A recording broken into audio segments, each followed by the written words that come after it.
ফরিদপুরের ভাঙ্গায় লকডাউন কর্মসূচির সমর্থনে সকালে অবস্থান নেন কার্যক্রম নিষিদ্ধ আওয়ামী লীগের নেতাকর্মীরা। টায়ার জ্বালিয়ে ও গাছের গুঁড়ি ফেলে অবরোধ করা হয় মহাসড়ক।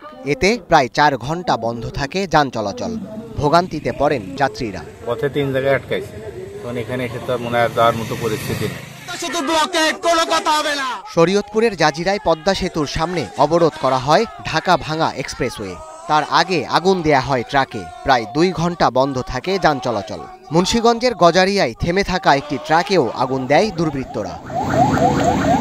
মধ্যরাতে পাবনাগামী যাত্রীবাহী একটি বাসে আগুন দেওয়ার ঘটনা ঘটেছে টাঙ্গাইলে, তবে এতে হতাহত হননি কেউ। ফেনীতে একই ঘটনা, মধ্যরাতে আগুন দেয়া হয় যাত্রীবাহী বাসে। এছাড়া চলন্ত পিকআপ থেকে ককটেল ছোড়া হয় মানিকগঞ্জ বাসস্ট্যান্ড এলাকায়। গোপালগঞ্জে গণপূর্ত অফিসে ছোড়া হয় পেট্রোল বোমা, এতে পুড়েছে একটি গাড়ি। গাজীপুরে পেট্রোল বোমা সহ আটক করা হয়েছে ৩ জন। এছাড়া বিচ্ছিন্ন সহিংসতা হয়েছে আরও কয়েক জেলায়। এদিকে লকডাউন কর্মসূচির প্রতিবাদে দেশের বিভিন্ন স্থানে বিক্ষোভ সহ নানা কর্মসূচি পালন করেন জামায়াত ও ছাত্র শিবিরের নেতাকর্মীরা।